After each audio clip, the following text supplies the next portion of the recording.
The first thing I want to show you is how to use the touchscreen, because you need to learn how to use the touchscreen so that you can navigate through the touch. It's really easy.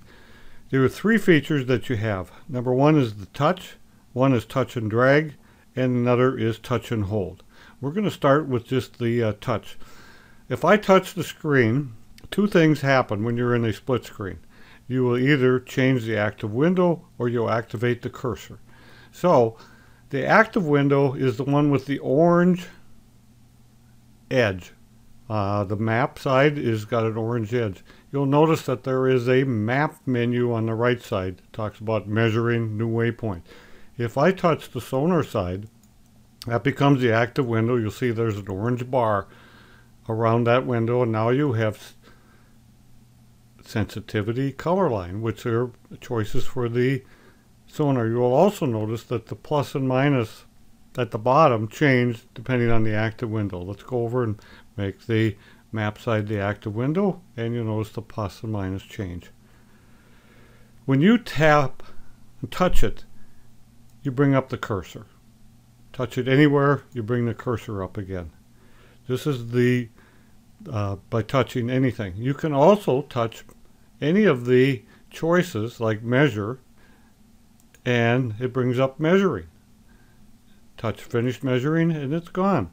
So it's very good for quickly navigating your choices in the menu. Touch and drag is the next feature. You can use it to move the map around. Let's look at the map side, and let's just touch it and drag it anywhere we want. But you have to keep your finger on the screen to do this. You can also do it on the sonar side, and you can drag and move it wherever you want. If you look at the top, there's the blue box. That is what the active window is showing you on the sonar. The rest of the top is history. Now if you touch and drag that preview, you can go back into history. Very slick. If you want to hide the menu, you touch it and drag it to the right and it disappears. If you want to see it again, you just tap menu and your menu reappears. The third method is touch and hold. Let's go over to the map side.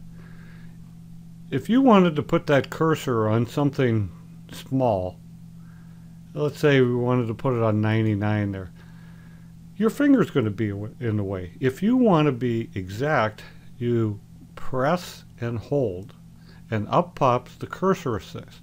Now if you just keep your finger on the screen and move it around, you get a crosshairs and your finger isn't in the way, so you can place that right in the center of the circle on the 99 if you wanted to create a waypoint on it.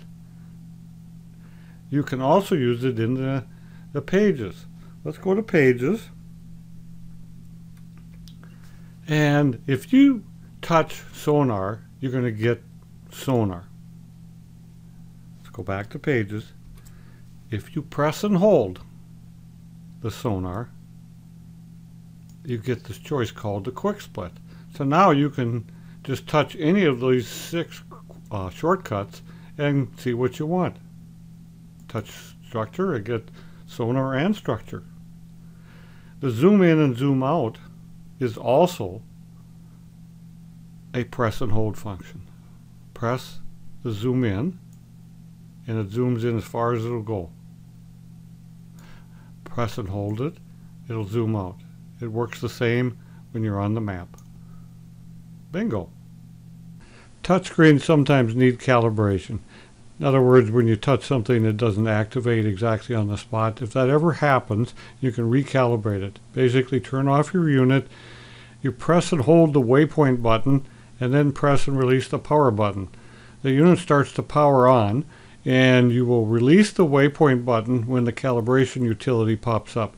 There'll be some crosshairs. You just touch them with your finger and keep following the crosshairs, and after you hit all of them, that will be recalibrated and the unit will power up.